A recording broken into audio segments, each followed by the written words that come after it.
अगर आपने जिंदगी में सच्चा प्यार किया है या बहुत ज्यादा प्यार किया है तो ये वीडियो काफी इमोशनल होने वाली है जो आपको रुला देगी। बनारस एक ऐसा शहर जहां हर गली में इतिहास बसा हुआ है और हर घाट पर कहानियां सांस लेती है। इसी शहर के एक कॉलेज में दो अजनबी आदित्य और रेनू पहली बार मिले।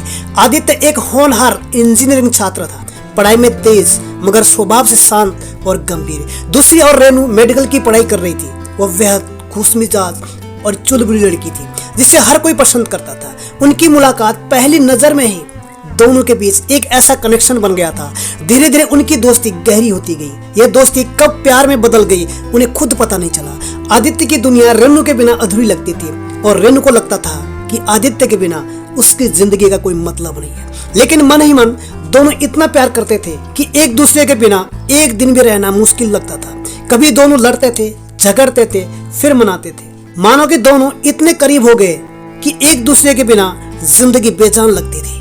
कुछ दिनों के बाद आदित्य ने हिम्मत जुटाकर अपने दिल की बात कहने का फैसला किया। एक शाम घाट पर जब सूरज डूब रहा था और गंगा की लहरें शांति का एहसास करा रही थी, आदित्य ने कहा, रेनू, मैं तुमसे कुछ कहना चाहता हूँ।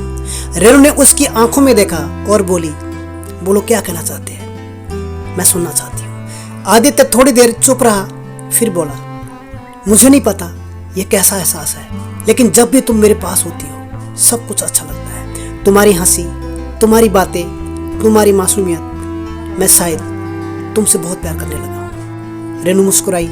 उसकी आंखों में खुशी के आंसू थे। उसने धीरे से आदित्य का हाथ पकड़ा और कहा, मैं कब से चाहती थी कि तुम यह कहो, मैं भी तुमसे बहुत प्यार करती हूँ। उस दिन उनकी मोहब्बत को एक नया नाम मिल गया। दोनों ने कसम खाई कि हमेशा साथ रहेंगे, चाहे कोई भी मुश्किल क्यों ना आए। लेकिन कहते हैं ना, किस्मत को शायद कुछ और ही मंजूर था।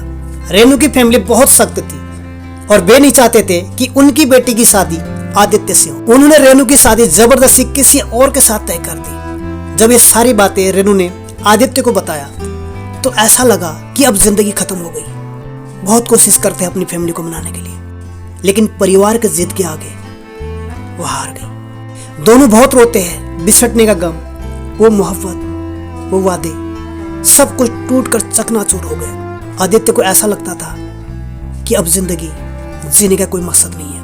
अपने आप को कई बार खत्म करने की कोशिश भी करता है, लेकिन जब माँ बाप की तरफ देखता है तो उसे जिंदगी जीने की आस लगती है। जब रेनू की शादी का दिन था, आदित्य उसी घाट पर खड़ा रहा। उम्मीद थी कि रेनू आएगी और कहेगी, मुझे तुम्हारे साथ भाग चलना है। लेकिन ऐसा नहीं हुआ। वह दुल्हन बनी, किसी और के नाम की मेहंदी लगाए आदित्य के बिना एक अजनबी जिंदगी की ओर बढ़ गई। कई सालों के बाद आदित्य और रेनू की मुलाकात एक अस्पताल में हुई। रेनू की आंखों में वही प्यार था, पर अब वे आंसू में बदल चुके थे। आदित्य ने एक मुस्कान के साथ कहा, तुम खुश तो हो ना?